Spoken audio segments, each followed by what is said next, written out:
The whole town told him a glass house would be his coffin until the first Lake Superior winter came to collect. A broke old veteran in a thick red and black buffalo plaid jacket built a tiny log cabin inside a greenhouse on the edge of Marquette, Michigan, chasing one last warm night and a fresh start. Neighbors laughed. The experts swore the glass would bleed heat and shatter under snow. But when his loyal German shepherd started barking at the frosted outer door, like it sensed something the others couldn't, the veteran stepped into the air gap and felt spring hiding inside December. One fire a day, barely any smoke, and a temperature difference so shocking it turned mockery into footsteps at his door. What they measured inside that tomato house would change how the whole town built for winter and change his life forever. Before we dive in, tell us where you're watching from. Drop your city, state, or country in the comments below, because I love seeing how far these winter survival stories travel. Winter rolled into Marquette off Lake Superior, with knife-edged wind and snow so thick it erased fences, footsteps, and the illusion that anything fragile could survive here. Walter Hayes had learned long ago that cold was not an enemy you fought once. It was a presence that waited patiently year after year for weakness. He lived alone on the outskirts of town, where the pine trees bent permanently eastward, shaped by decades of lake wind. At 67, his body carried the geography of his life, a stiff right knee that never fully healed after a winter patrol overseas, fingers that ached before storms, shoulders permanently hunched forward as if still bracing under a rucksack. He wore the same thick red and black buffalo plaid flannel jacket every day, its wool worn smooth at the elbows, the collar permanently bent to the shape of his neck. It was not fashion. It was armor, habit, memory. People in town recognized that jacket before they recognized his face. His beard had gone mostly gray, trimmed short, but uneven, as if he cut it himself without a mirror. His face was angular cheeks, hollowed by age and restraint rather than hunger eyes, a faded steel blue that seemed distant even when he was listening. Walter spoke little, not because he had nothing to say, but because years in uniform had taught him the value of silence. Words like heat were something you conserved. Shadow followed him everywhere.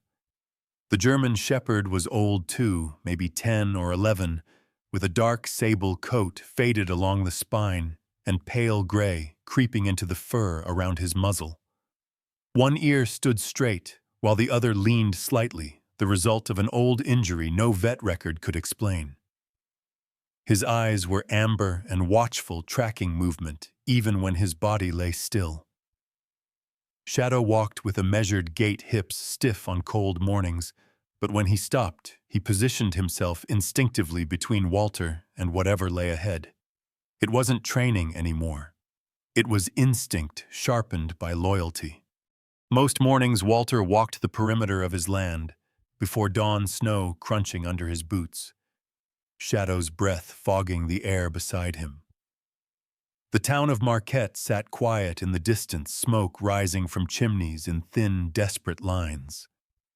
Those chimneys told stories Walter understood too well, fires rebuilt every few hours, woodpiles shrinking faster than anyone admitted, the constant calculation of how much warmth remained before February arrived like a verdict.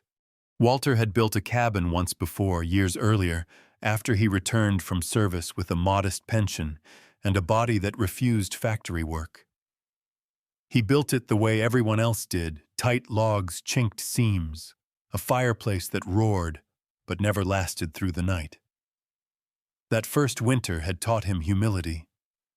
He remembered waking before sunrise, breath visible indoors, the thermometer stubbornly refusing to climb past 50 degrees, no matter how much wood he fed the fire.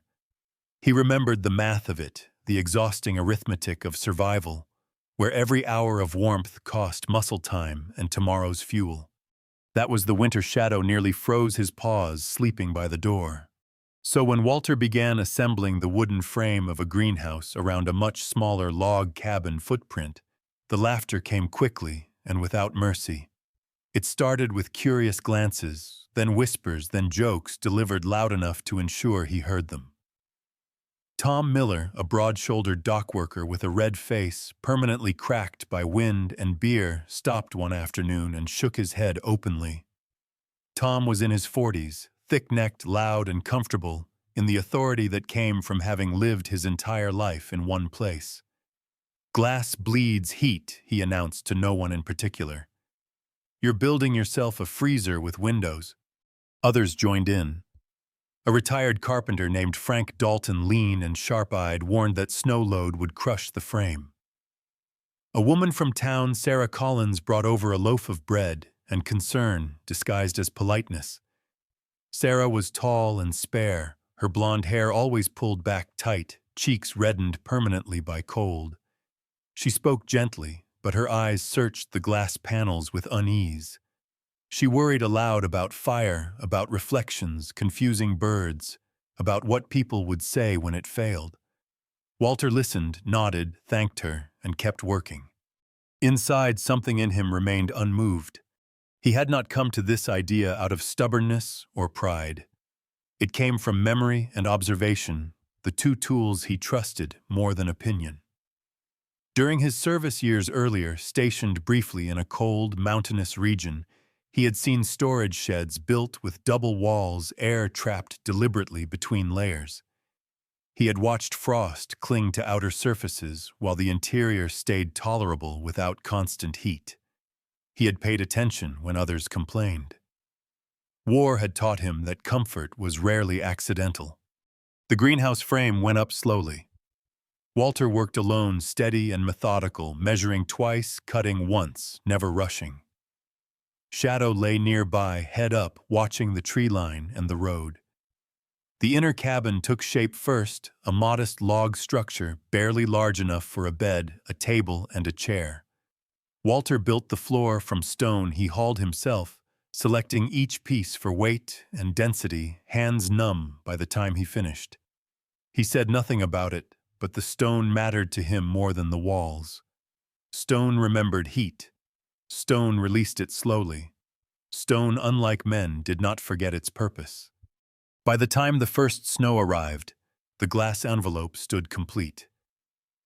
Clear panes wrapped the cabin like a second skin, catching weak winter sunlight and turning it gentle. On cloudy days, it looked fragile, almost foolish. On bright days, it shimmered light, pooling inside like something alive. Children walked past and laughed. Men shook their heads. Someone called it a tomato house. Someone else said coffin. Walter heard it all. At night, when the wind screamed off the lake and rattled the glass, Walter lay awake, listening. Shadow slept pressed against the stone floor, breathing slow and even. Walter ran the numbers again in his head, not because he doubted them, but because repetition calmed him. He thought about heat, stored air trapped the long hours between fires. He thought about how many winters he had left. The cold did not care what people believed. It came anyway. On the first night, temperatures dropped below zero. Walter built a small fire and let it burn hot, then die. He did not rebuild it before bed. He lay still, eyes open, waiting for the familiar creep of cold. It never came the way it used to. The air stayed quiet. The stone held warmth. Shadow did not shiver. Outside, the town burned wood through the night. By morning, Walter knew something important had happened. Not victory, not proof, just confirmation. The kind that does not announce itself, but settles in the chest like a held breath finally released. He stepped into the space between glass and cabin, felt the difference immediately, and closed his eyes for a moment. He did not smile. He did not speak. He simply stood there, a tired old soldier wrapped in red and black wool, listening to a winter that had for once lost its voice. The wind returned after sunset, heavier than the night before, dragging ice crystals across the glass panels with a sound like fingernails on bone. And Walter Hayes sat at the small wooden table inside his inner cabin, shoulders hunched, pencil moving slowly across a yellowed sheet of paper. The light came from a single oil lamp, its flame steady, its warmth insignificant compared to what the stone beneath his boots quietly stored. Shadow lay near the door, old body curled but head raised, amber eyes tracking the rhythm of the storm as if listening for something only he could hear. Walter's hands trembled slightly, not from fear, but from memory. Cold had a way of pulling the past forward, and tonight it brought him back to a frozen ridgeline half a world away, where tents were wrapped inside tents, where men learned quickly that space itself could be weaponized against winter. He had been younger then, leaner, his face sharp with angles unsoftened by age, his beard black and constantly shaved because regulations demanded it. Back then, he learned not from manuals but from observation, from watching frost cling to outer canvas, while the air inside stayed just warm enough to keep fingers working. The officers called it insulation. The engineers called it dead airspace. The soldiers called it the difference between waking up and not. Those memories stayed with him longer than the medals, longer than the faces of men whose names had blurred with time. After the war, Walter had tried to live like everyone else. He built a normal cabin. He burned wood like the rest of them. He woke each winter morning calculating loss, measuring his life not in years, but in cords of firewood stacked against a wall. That arithmetic had nearly broken him, not physically, but mentally, the constant awareness that comfort was temporary and survival always provisional. The idea of the greenhouse had not arrived like inspiration. It crept in slowly, stubbornly, refusing to leave. He remembered supply sheds built with earth-packed walls, remembered a field engineer once explaining casually that stone didn't care about weather, only time. Walter had cared then, and he cared now. Each night as he sketched, he adjusted measurements, erased lines, recalculated angles, not because he doubted the concept, but because precision was a form of respect. Respect for physics, respect for winter, respect for his own remaining years. Outside, the town of Marquette settled into its familiar routine of endurance. Chimneys smoked harder. Trucks groaned awake before dawn. Somewhere down the road, a man split wood by lantern light, each swing a small act of defiance. Walter had done that life already. He was done proving toughness to anyone. What unsettled him wasn't the cold itself, but the way people dismissed what they didn't understand. He had seen that too in uniform, ideas rejected because they came from the wrong mouth, the wrong rank, the wrong personality. He had learned early that consensus often arrived late, usually after damage was done. The next morning, a knock came at the outer glass door. It startled Shadow to his feet, a low rumble forming in his chest before he recognized the scent. Sarah Collins stood outside, wrapped in a long wool coat, her tall frame slightly bowed against the wind.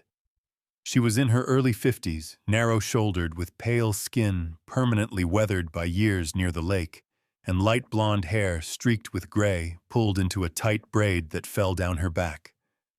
Her eyes were sharp but kind, the eyes of someone who had learned to read people carefully after too many winters of quiet hardship. She had been widowed young, the town whispered, and had raised her son alone before he left for work downstate, and never quite returned. When Walter opened the glass door, warmth slipped out, subtle but unmistakable. Sarah paused, her brow creasing, noticing it without wanting to admit she noticed. She stepped inside, the air gap boots crunching lightly, and her breath fogged faintly before clearing. "It's different in here," she said. Not accusing, not impressed, simply honest. Walter nodded and gestured toward the inner cabin. He did not explain unless asked. That had always been his way, Inside, Sarah took off her gloves. Slowly, fingers stiff and stood near the stone wall, palms hovering close. Her shoulders dropped almost imperceptibly. "People are worried," she said after a moment, voice low. "They think you're risking too much." Walter looked at her, really looked at the thin lines around her eyes, the tension she carried even when standing still. "People are always worried," he replied quietly. Sarah smiled just a little, then shook her head. "They're also curious," she added. That word lingered. Curiosity had weight. It meant cracks forming in certainty. After she left, Walter returned to his sketches, but something had shifted. Not doubt, he had none but awareness. The idea was no longer his alone. It had begun to exist in other minds, fragile and unformed, but alive. Days passed. The cold deepened.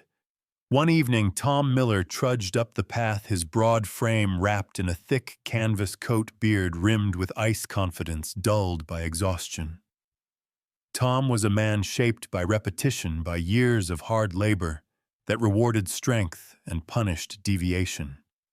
He stood awkwardly in the air gap, uncomfortable, not because it was warm, but because it challenged something he believed. He said little, only glanced at the thermometer mounted to the post, then back at Walter. "Doesn't make sense," he muttered. Walter did not argue. He had learned that sense often followed experience, not explanation. Shadow watched Tom carefully, head tilted, as if measuring intent. That night, Walter dreamed of snow, muffling sound of a world quiet enough to hear his own thoughts clearly. He woke before dawn, checked the temperature, and felt a calm settle into his bones. The idea was holding. The past had not been wasted. War had taken much from him, but it had left him this, the understanding that survival belonged to those who adapted, not those who clung hardest to tradition. As the wind battered the glass and failed to steal the warmth inside, Walter allowed himself one small, private certainty. This idea, born in memory and tested in silence, was not going to die quietly. December arrived without ceremony, slipping into Marquette, like a verdict already decided, dragging temperatures down past -20°C and pressing the town into a familiar posture of endurance. Nights became battles, measured in hours of sleep, stolen between rebuilds of the fire. Chimneys across the neighborhood coughed thick smoke into the pale sky, the smell of burning pine hanging so heavy it clung to coats and hair. Children woke coughing, their breaths visible even beneath quilts. Frost traced the inside edges of windows, creeping like a living thing. Walter Hayes watched all of this from the stillness inside his glass-wrapped world, aware that silence in winter was never neutral. Silence meant either safety or disaster, and the difference between the two often revealed itself too late. On the first night the temperature plunged, he built a single fire in the small stone core at the center of his cabin, arranging the split wood with the same care he once gave to loading a rifle magazine, each piece placed with intention. He let it burn hot, then die, resisting the old reflex to feed it again before bed. That reflex clawed at him, born from years of waking up frozen and angry at himself for sleeping too long. Shadow sensed the tension lifting his graying head from the stone floor, ears tilting as if listening not to the wind but to Walter's thoughts. The dog was heavy now, thick through the chest, but slow in the hips, his muzzle almost fully silver, but his presence remained steady, grounding. When Walter finally lay down, the storm outside screamed against the glass, rattling it with a violence that made the structure sound fragile, even when it wasn't. He lay awake, counting breaths, waiting for the cold to creep inward the way it always had before the slow invasion that began at the feet and worked its way into the bones. It never came. Instead, the air stayed strangely even, unmoving, as if the cabin itself were holding its breath. When he woke before dawn, it was not because of cold, but because of habit. He reached for the thermometer mounted on the log wall and frowned, then looked again. The number was higher than it had any right to be. Not comfortable, perhaps, but undeniably livable. Outside the glass, the wind howled, snow scoured the ground, and the town fought its nightly war with firewood. Inside, shadow stretched, yawned wide, and settled again without a shiver. That unsettled Walter more than if the experiment had failed outright. Failure, at least, was familiar. This quiet success carried weight. As the days passed, the pattern repeated itself. Walter burned one fire a day, always at dusk, always small. The stone absorbed the heat, patiently radiating it back through the night like a living thing. During daylight, even when the sun was weak and low, the glass gathered what warmth it could, trapping it in the air, gap slowing its escape. The silence inside the structure deepened, not empty but dense, as if sound itself had been insulated. Outside, the neighborhood grew louder with effort. Axes rang against frozen logs. Engines groaned in protest. Men moved stiffly, shoulders hunched, faces raw. Tom Miller passed one afternoon, his confidence dulled by exhaustion, eyes sunken beneath his thick brow. He did not stop this time, only glanced at the glass structure and shook his head, but the laughter was gone. Sarah Collins came by again, boots crunching carefully, her tall, spare figure wrapped tighter than usual in her coat. Her cheeks were red, her hands chapped despite gloves. When she stepped into the air gap, she paused, lips parting slightly in surprise before she composed herself. "It's warmer than my kitchen," she said quietly, not smiling. Walter nodded.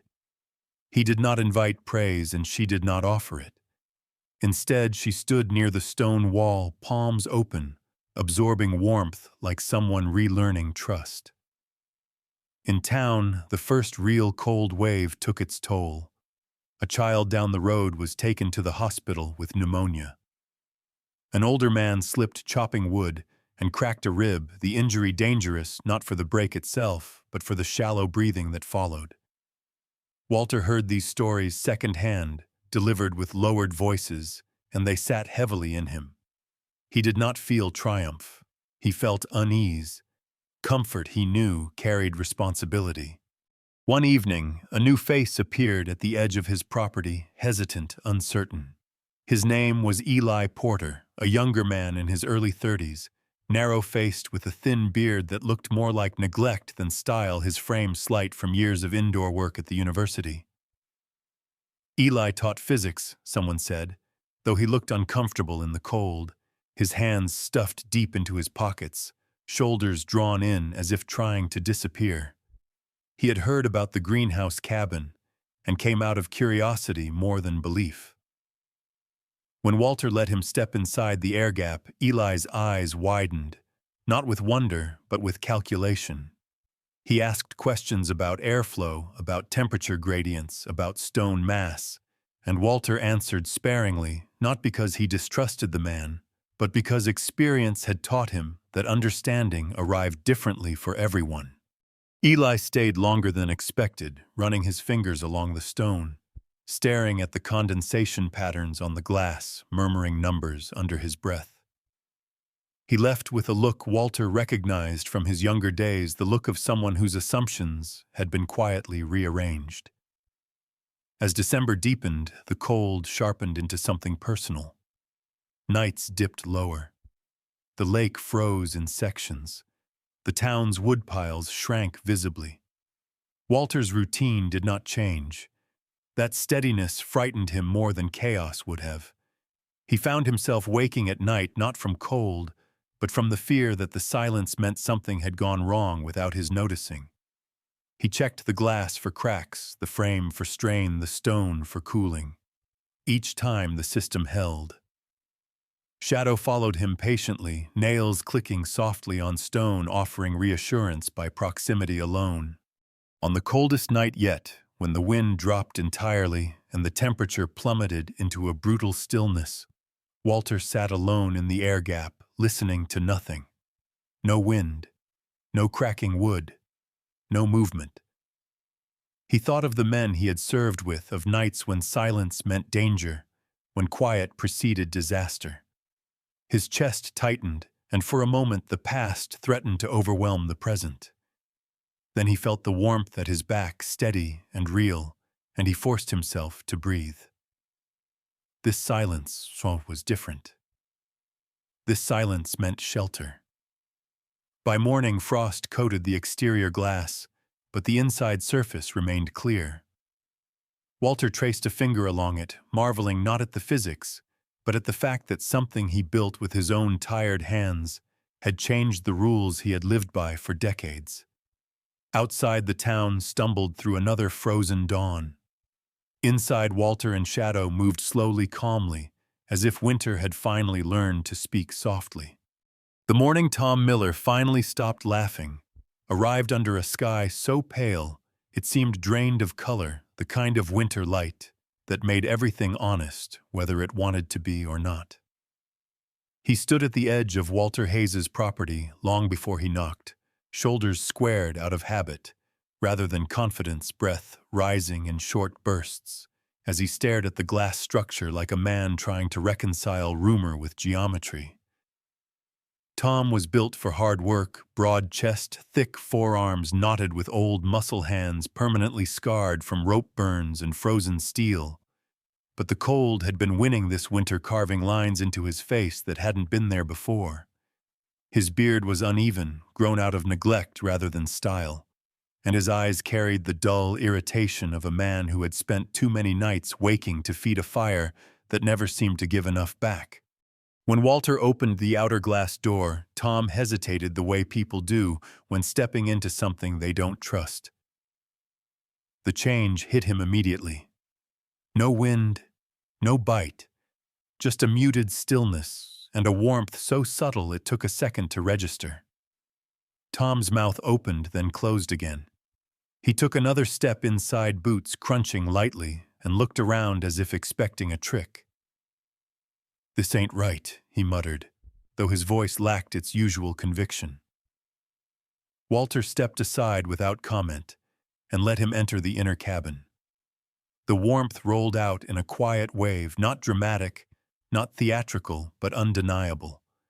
Tom stopped fully this time, shoulders sagging, as if something he'd been carrying all winter finally had permission to drop. He glanced at the thermometer on the wall, then at Walter, then back again, as though the numbers might change if he looked away. They didn't. Tom scratched his beard, a nervous habit, and exhaled slowly. He didn't apologize. He didn't laugh. He simply asked, "How much wood you burnin'?" Walter answered honestly. "One fire a day, sometimes less if the sun cooperated." Tom's face tightened, not with envy, but with something closer to grief. He thought of his shrinking woodpile, the money spent, the hours lost. He nodded once stiffly and left without another word. By noon the first knock came, then another. Word moved faster than snow ever could, carried by curiosity and desperation in equal measure. Men arrived with their own thermometers, some borrowed, some old, and cracked faces set in skepticism that softened as soon as they stepped inside. Women came too quieter, more observant, noticing details. The men missed the lack of condensation on interior glass, the evenness of the warmth, the way sound seemed to settle instead of echo. Sarah Collins returned this time with her coat unbuttoned, eyes sharper than before. She ran her hand slowly along the stone wall, testing it, then pressed her palm flat and closed her eyes for a moment longer than necessary. "This would have saved my husband," she said quietly, not accusing, not pleading, simply stating a truth that winter had written into her life years ago. Walter said nothing. He had learned that some statements didn't require answers. Eli Porter came back too, notebook in hand this time, his thin frame bundled awkwardly in layers that never quite fit. He moved through the space with careful excitement, jotting numbers, sketching airflow patterns, occasionally stopping mid-sentence when the implications caught up with him. Eli was the kind of man who believed deeply in explanation, who trusted equations more than anecdotes, but even he seemed subdued by the lived reality of the place. "This isn't just insulation," he murmured.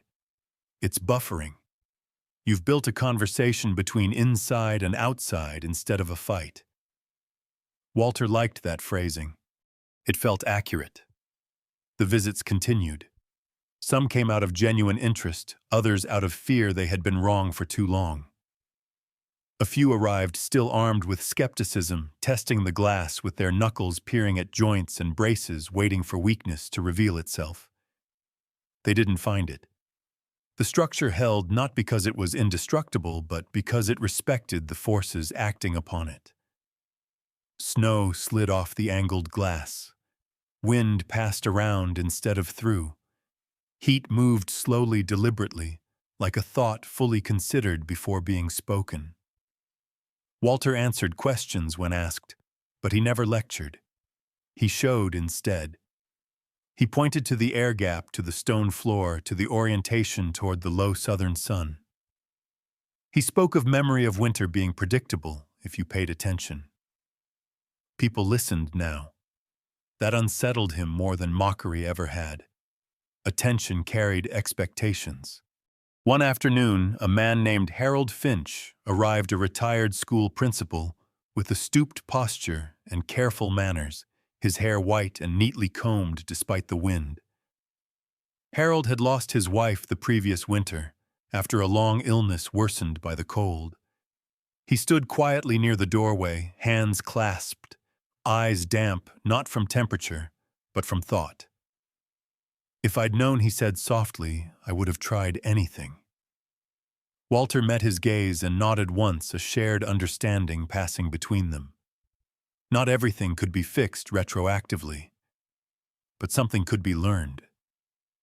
The laughter was gone now, replaced by something heavier. Respect, perhaps, or the uncomfortable awareness that tradition had not protected them as well as they'd believed. Walter noticed the change in himself, too. He felt less like an outsider and more like a reference point, and he wasn't sure how he felt about that. He had built the cabin to survive, not to lead. At night, after the visitors left, and the glass reflected only moonlight and snow, he sat with Shadow and listened to the quiet. The dog's breathing was slow and deep, his body relaxed in a way it hadn't been in years. Walter rested his hand on the warm stone and thought about the strange path that led here, ridicule, turning into inquiry, isolation, into reluctant community. He did not feel victorious. He felt cautious. Winter was far from over, and trust once broken did not rebuild itself as easily as structures. Still, as another knock sounded at the outer door the next morning, Walter rose, straightened his red and black flannel jacket, and opened it without hesitation. If people were ready to listen now, he would let the warmth speak for itself.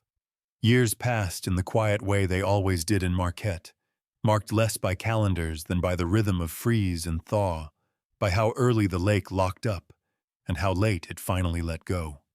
Walter Hayes grew older inside the same glass-wrapped cabin, his movements slower, but no less deliberate. His red and black buffalo-plaid flannel jacket faded now to a softer shade, threads thinned at the cuffs where decades of work had worn them smooth.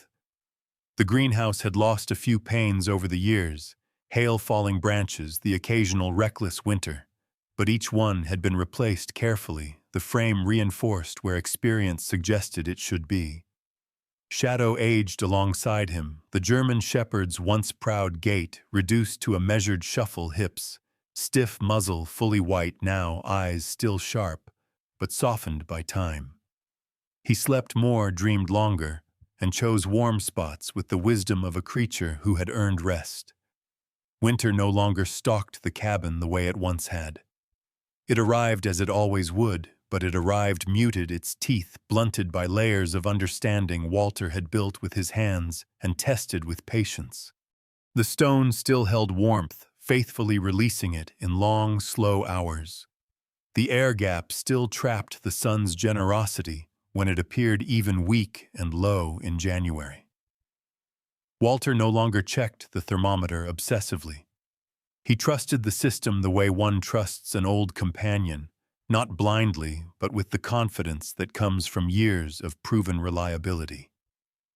Around him, the town changed in subtle ways at first. A glass wall appeared on the south side of Tom Miller's house, carefully angled, the frame rough but earnest. Tom was grayer now, broader still, but his laughter had softened, replaced by a thoughtful quiet. He split less wood each winter and slept through more nights. Sarah Collins added a stone floor to her kitchen, then a small enclosed porch with clear panels that caught the afternoon light. She stood taller these days, her braid streaked fully silver, her face still spare but steadier, as if the house itself had given her back some strength winter had taken years ago. She told Walter once simply that she no longer dreaded January. Eli Porter moved away, eventually drawn back to academia, but his influence lingered in notebooks passed from hand to hand. He had written about Walter's cabin not as a marvel, but as a case study in humility, in how old ideas rediscovered could outperform stubborn habit. The article circulated quietly, never flashy, but it found readers who understood that progress often wore the disguise of common sense. New faces came over the years, fewer curious gawkers and more builders with serious eyes. Some came to learn, others simply to confirm that the story they'd heard wasn't exaggerated. Walter welcomed them without ceremony. He did not charge for advice. He pointed, explained, answered when asked, and remained silent when words would have cluttered the lesson. He was never interested in being remembered as a pioneer. That word felt too heroic, too loud. He preferred to think of himself as someone who had listened carefully when winter spoke. One late autumn, long after Shadow had begun needing help climbing onto his bed, a young couple arrived with a baby bundled tight between them. The man was thin, bearded, his face sharp with the uncertainty of someone new to responsibility. The woman was small, dark-haired, eyes tired but alert. They stood awkwardly in the air gap, warmth fogging their glasses, relief crossing their faces in ways they didn't try to hide. The baby slept soundly, unaware of the calculus that had brought its parents there. Walter watched them and felt something shift inside him, a weight he hadn't known he carried, easing slightly. This, he realized, was legacy, not imitation, not praise, but continuity. When Shadow finally passed, it was during a quiet night in early spring, the snow already retreating from the edges of the property. He went peacefully stretched out on the warm stone floor, Walter's hand resting on his side, feeling the familiar rise and fall, slow, and then stop. Walter did not speak for a long time afterward. He buried Shadow near the pines, marked the spot with a simple stone, and returned to the cabin alone. That first winter without the dog was the hardest, not because of cold, but because silence can feel different when companionship is gone. Still, the cabin held. It always did. Walter's hair went fully white. His hands shook more. He spent more time sitting watching light move across the glass, tracing the seasons in reflections.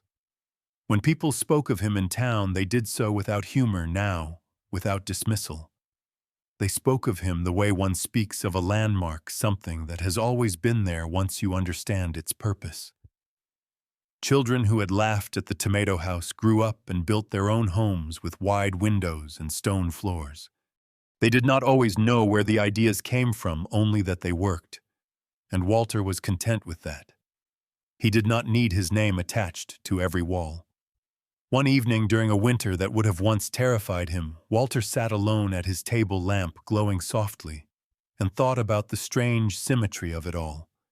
He had survived war only to nearly be defeated by cold. He had been mocked for trusting calculations over tradition. He had watched winter prove again and again that it did not care about opinions. In the end, it was patience that had won. Patience and the willingness to stand quietly inside an idea long enough for it to be tested honestly. When Walter Hayes passed, it was in that same cabin, warm and still, the glass catching pale winter light, as it always had. The town mourned him not loudly, but sincerely. His cabin stood on for years afterward, panes replaced frame, repaired system unchanged. It continued to do what it had always done: soften winter stretch resources, and remind those who stepped inside that survival often belongs not to the loudest voices or the oldest rules, but to those brave enough to think differently and wait for proof. In Marquette, when people spoke of harsh winters, they still did, because winter never lost its power. But they spoke too of shelter, of warmth earned through understanding, and of an old veteran who had once listened more carefully than anyone else. Sometimes the miracle is not fire falling from the sky or walls that never feel cold. Sometimes the miracle is quieter.